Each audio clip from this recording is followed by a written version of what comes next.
श्री राम कथा में आप सभी का बहुत बहुत स्वागत है। गिरीश अध्यात्म ड्रीम में आज प्रस्तुत करते हैं राम केवट संवाद पार्ट 2। कल प्रसंग जो मैंने सुनाया था उसमें केवट ने अपने व्यंग वचनों से भगवान प्रभु श्री राम के छक्के छुड़ा दिए थे। और आज से सुनिए सारा हाल। आज श्री राम और केवट में क्या क्या बातें होंगी। कथा में आगे बढ़ने से पहले मैं आप सभी को ये बता दूं, केवट क्यों अपनी भड़ास निकाल रहा है, क्यों केवट नाराज है। तो सुनिए उसका भी सारा हाल। केवट जो है, जब भगवान श्री नारायण हरि शेषनाग की सैया पर क्षीर सागर में विश्राम कर रहे थे, केवट जो है वो क्षीर सागर में उस समय कछुआ था केवट। तो एक ही विचार रहता था कि मैं भगवान श्री नारायण हरि के पैर छूने जाऊं। डेली प्रयत्न करता और भगवान श्री नारायण हरि के पैरों के पास तक पहुंचता। और उस समय लक्ष्मण जी जो हैं शेषावतार हैं, उनकी फुनकार से लहरों में कछुआ बह करके फिर किनारे आ जाता। फिर प्रयत्न करता, एक ही उद्देश्य था कछुआ का, किसी तरीके से नारायण हरि के पैरों को मैं छू लूं। किंतु जिनकी रक्षा शेषनाग करते हों, भला उनको कौन छू सकता है। तो कछुआ का मनोरथ पूरा नहीं हुआ। डेली प्रयत्न करने के उपरांत एक दिन शेषनाग जी को गुस्सा आ गया और उन्होंने अपना फन मार दिया। कछुआ की मृत्यु हो गई। वही कछुआ जो है अब गंगा जी का केवट बना हुआ है। लक्ष्मण जी पहले जब शेषावतार थे वो भी सामने खड़े हैं। इसीलिए लक्ष्मण जी को भी गुस्सा आ रही है और केवट को भी गुस्सा आ रही है। केवट अपनी भड़ास निकाल रहा है श्री राम जी के ऊपर। केवट के भावों को समझ करके भगवान श्री राम ने केवट से कह दिया है, सोई कर जही तेरी नाव बन जाए, कि जो तेरे मन में आए कर लो, जो तुम्हारी नाव को कोई नुकसान न हो। केवट जो है वो तो भगवान के चरणों को छूना चाहता था। यही उसके विचार मन में था। जब वो कछुआ था तब उसकी मृत्यु हो गई थी, किंतु उसके मन में यही वासना थी, किसी भांति मैं भगवान के चरणों को स्पर्श कर लूं। तो उसकी इच्छा इस जन्म में पूरी हो रही है। और जैसे ही भगवान श्री राम ने उसको आज्ञा दे दी कि जो तुम्हारी इच्छा है वो करो और मुझे गंगा नदी के पार उतार दो, भगवान श्री राम की बातों को सुनकर केवट जो है भाग खड़ा होता है अपनी घर की तरफ। लक्ष्मण जी कहते हैं, आपने इसको बहुत सर पर चढ़ा लिया। जब इसको आपने मनमानी करने को कह दिया तभी भी ये भागा जा रहा है। श्री राम जी ने केवट को आवाज़ दी और कहा कि कहाँ जा रहे हो, अब कहाँ भाग रहे हो। केवट ने कहा कि स्वामी, मैं अपनी पत्नी को बुलाने जा रहा हूँ और पत्नी के साथ मैं आपके चरणों को धोऊंगा अच्छी तरीके से। कोई भी पुण्य कार्य हो, यज्ञ हो, बिना पत्नी के पूरा नहीं होता। और केवट जाता है अपने घर में, जिस कठौते में उसका खाना पकता था, आटा गूंधा जाता है, उस कठौते को लेकर के आता है। वो सोचता है को लकड़ी का कठौता है, मैं भगवान के चरण कमल धोऊंगा और चरणामृत जो है लकड़ी सोख लेगी और प्रतिदिन इसी में खाना बनता है, तो चरणामृत का फल डेली हमको प्राप्त होगा। यही सोच करके कठौता में जल भर के लाता है और अपनी पत्नी पूरे परिवार को साथ में लेकर के आता है केवट। और अब क्या है, भगवान अपने चरण धोने के लिए दे देते हैं। केवट क्या करता है, एक पैर धोता है और धो करके उसको ज़मीन पे रखवा देता है। फिर कहता है अरे रे इसमें तो मिट्टी लग गई, फिर से धोना पड़ेगा। जब श्री राम जी दूसरा पैर जमीन पे रख देते हैं, एक पैर कठौता में रख देते हैं, वो धोता है तो फिर कहता है अरे उसमें फिर से मिट्टी लग गई। इस प्रकार करते करते केवट जो है घंटों गुजार देता है, बहुत अंदर अंदर मगन है कि अरे मैंने जब कछुआ था जीवन भर मैंने प्रयत्न किया, लेकिन ये चरण हमको छूने को नहीं मिले और आज तो हमको धोने को मिल रहे हैं। इधर भगवान श्री राम कहते हैं केवट भाई जल्दी करो।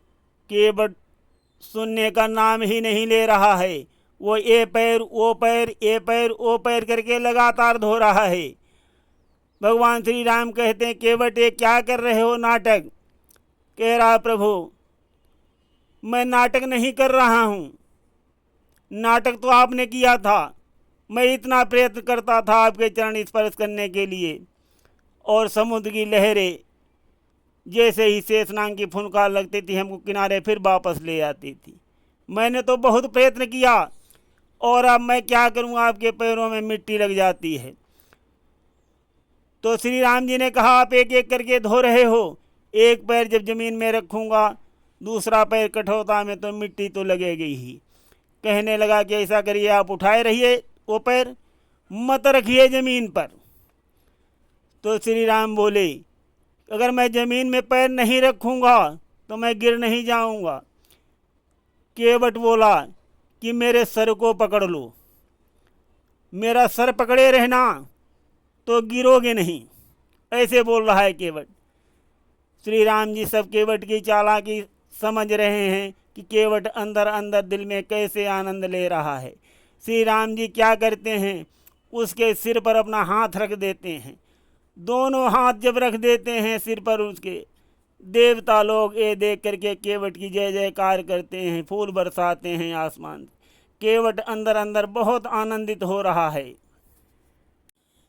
और इस प्रकार से जब केवट ने श्री राम जी के चरण कमलों को अच्छी तरीके से धुला, खूब मंगन से धुला, खूब चरणामृत पिया, पूरे परिवार को पिलाया, उसके बाद श्री राम जी बोले क्या अब तो मुझे ले चलोगे नाव पर?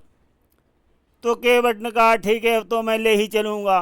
श्री राम जी तुरंत नाव की तरफ बढ़ने लगे। केवट कहने लगा रुको रुको, अभी रुक जाओ। श्री राम बोले क्या अभी भी कुछ बाकी है? केवट कहने लगा अभी तो बहुत कुछ बाकी है। श्री राम जी चिंतित होने लगे कि ये केवट पता नहीं क्या क्या क्या बहाने करेगा। श्री राम बोले जो कुछ बाकी रहा हो केवट वो भी बता दो। केवट ने कहा कि प्रभु ऊपर को नजर उठा करके देखो। तो श्री राम जी कहने लगे ऊपर क्या है? कहने लगा मेरे जितने भी पितर हैं सभी ये दृश्य देख करके हर्षित हो रहे हैं और मैं तो भवसागर पार हो जाऊंगा, इनको मैं कहाँ छोड़ दूंगा। प्रभु आप इनको भी पार कर दीजिए पहले, तभी आप नाव पर चढ़ना। भगवान श्री राम ने जैसे ही दया दृष्टि उनके ऊपर डाली, एकदम उनका उद्धार हो गया। केवट के पूर्वजों का देवता लोग है श्री राम जी की जय जयकार कर रहे हैं और केवट जो है बहुत ही आनंदित है। भगवान प्रभु श्री राम से कहता है कि प्रभु अब नाव में बैठ जाओ। श्री राम जी नाव में सवार होते हैं। फिर अब केवट क्या कहता है? केवट मल्हार गाता है, बहुत आनंदित होकर के मल्हार गाता है। क्या मल्हार गाता है मैं अभी आप सभी को सुना रहा हूँ। मेरी नैया में लक्ष्मण राम, गंगा मैया धीरे बहो, धीरे बहो मैया धीरे बहो, धीरे बहो मैया धीरे बहो, मेरी नैया में लक्ष्मण राम, गंगा मैया धीरे बहो। कौन की नैया कौन की गंगा, कौन की नैया कौन की गंगा, किसके हैं लक्ष्मण राम, गंगा मैया धीरे बहो, धीरे बहो मैया धीरे बहो, मेरी नैया में लक्ष्मण राम, गंगा मैया धीरे बहो।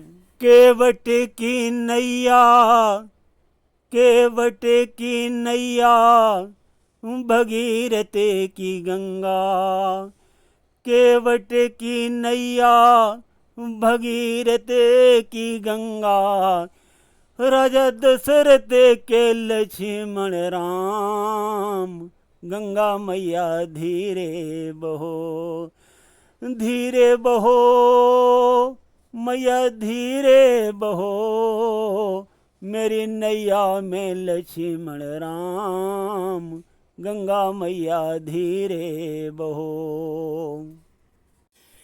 काहे आई नैया, काहे आई नैया, काहे आई गंगा, काहे आई नैया, काहे आई गंगा, काहे आए हैं लक्ष्मण राम, गंगा मैया धीरे बहो, मेरी नैया में लक्ष्मण राम, गंगा मैया धीरे बहो, धीरे बहो मैया धीरे बहो, मेरी नैया में लक्ष्मण राम, गंगा मैया धीरे बहो।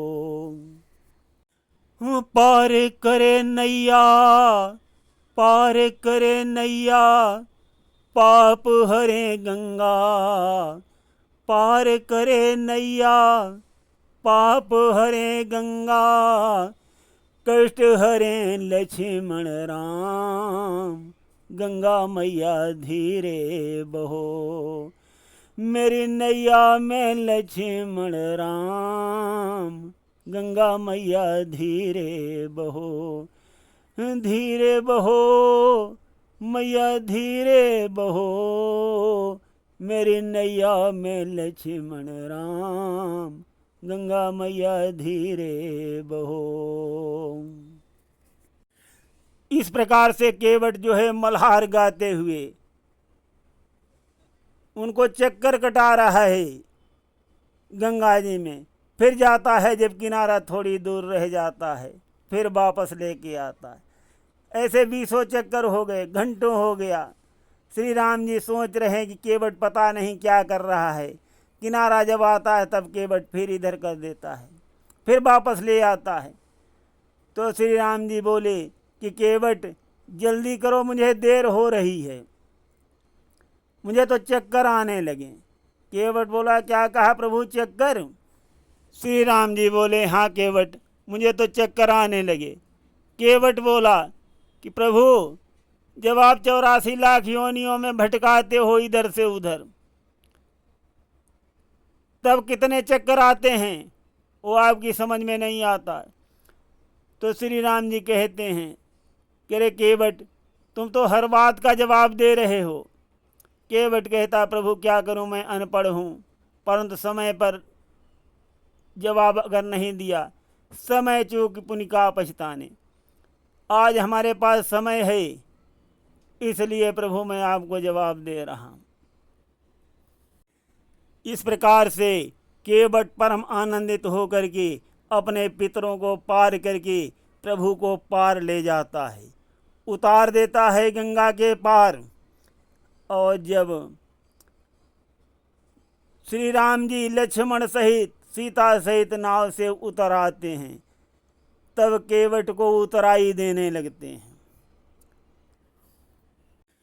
उतरी ठाण भय सुर शरीरता, सिय राम प्रिय अनुज समेता। केवट उतरी दंडवत कीन्हा, प्रभु सकुचे कछु याहिन दीन्हा। हिय पिय किय सिय जानन हारी, मन मुंदरी मन मुदित उतारी। कहु कृपालु लेउ उतराई, केवट चरण गहे अकुलाई। नाथ आज मैं काहन पावा, मिटे दोष दुख दारिद दावा। बहुत काल मैं कीन मजूरी, आज दीन विधि भली बनी पूरी।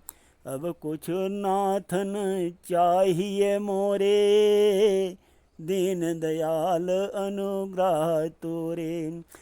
फिरती बार प्रभु जो देवा, सो प्रसाद में सिर धरि लेवा। बहुत कीन हट लखन प्रभु, नहीं कछु के बटले। विदा कीन करुणा यतन, भक्ति विमल वर देहि। लखन सिय रामचंद्र शंकर हरिओम। सिया राम लक्ष्मण समेत भगवान प्रभु श्री राम नाव से उतरते हैं और केवट को उतराई देने लगते हैं। केवट क्या कहता है? बहुत काल में कीन मंजूरी, बहुत काल में कीन मंजूरी, आज दीन विधि भली बनी पूरी। अब कुछ नाथन चाहिए मोरे।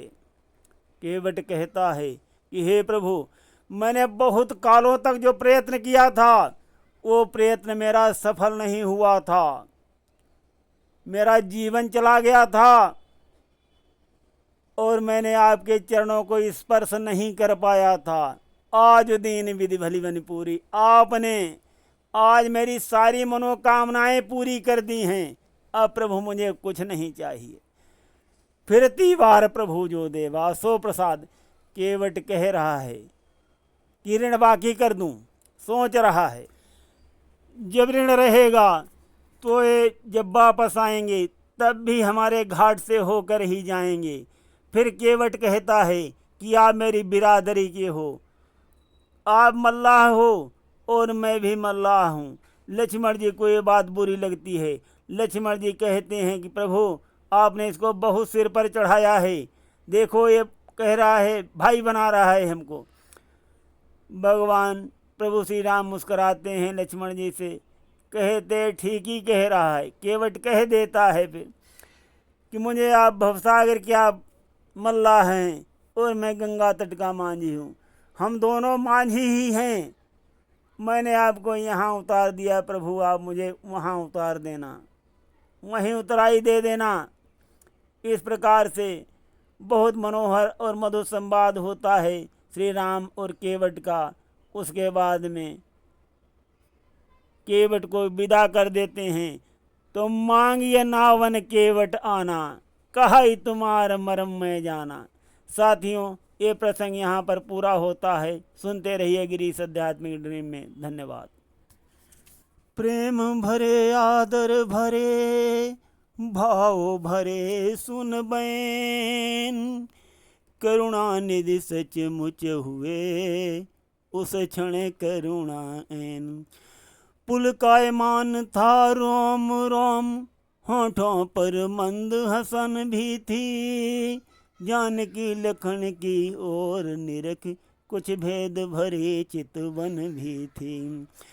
मानो कहते थे दोनों से, ये बात तुम्हें भी प्यारी हो, तो फिर जो चीज तुम्हारी है उसका ये भी अधिकारी हो। पा एक और संकेत यहाँ इसने बेचरण टटोए हैं, जो ब्याह समय सीता को दे मिथिलेश जनक ने धोए हैं। हो गया गुप्त प्रताप और अनुमोदन तथा समर्थन भी, तब चरण धुलाने को आगे बढ़ आए कौशल्यानंदन जी। कहा तुम्हारा जाए यदि संशय इसी प्रकार, तो हम भी तैयार हैं, लो ये चरण पखार। मन चीता जब मिल गया मांझी को वरदान, पग धोने का तब किया पल भर में सामान। वो खास दृश्य था गंगा पर, गंगा भी जिससे पुलकित थी। नव मंडल उदर मुदित मन था, पृथ्वी भी इधर प्रफुल्लित थी। हाजिर थे एक कठौती में गंगा और गंगा जल दोनों, केवट ने दोनों हाथों में थे कोमल चरण कमल दोनों। उन चरणों का मल क्या धोया, धोया सेवक ने मल अपना, कर लिया जन्म जन्मांतर को सब उसके वट ने उज्जल अपना। जो चरण अनेक तपस्या कर मुनियों को दृष्टि न आते हैं, क्या दृश्य है वे के वट द्वारा गंगा पर धोए जाते हैं। जिसके भीतर भरा है गुप्त शक्ति भंडार, उसके बट के भाग्य का किसने पाया पार। टेर लिया परिवार को सारे नातेदार, चरणोदक से कर लिया उनका भी उद्धार। ओ राघव थे कड़े कठौती में, ओ एक एक पग धोता था, इसका कुछ ध्यान नहीं उसको अतिकाल कार्य में खोता था। राघव बोले शीघ्रता करो, ओ बोला छोड़ू कैसे मैं, संशय जब तक धुल जाए नहीं धोऊंगा जी भर भर के मैं। अधिकारी समय मेरा है मैं उसे न खोऊंगा राजा, अब ये मुझ पर ही निर्भर है कब तक पग धोऊंगा राजा। संपूर्ण धूल जब धो दूंगा मन का संदेह मिटा लूंगा, तब स्वयं छोड़ दूंगा इनको प्रभु को भी पार लगा दूंगा। प्रभु बोले समझो जरा समय हो रहा नष्ट, एक पाँव हम खड़े हैं इसका भी है कष्ट। इस प्रकार जब कर चुका नाविक निज उद्धार, तब तीनों को नाव पर उसने किया सवार। जी भर कर दर्शन करने को धारा ठहराई गंगा ने, भगवान चढ़े तो माथे पर वो नाव उठाई गंगा ने। तस्वीर नाव के लेते ही उपमा ये सन्मुख आई है, सोने की मुंदरी पर मानो हीरे ने शोभा पाई है। मंद मंद गति से इधर चली जा रही नाव, उधर सूर्य बादलों में है दर्शन का चाव।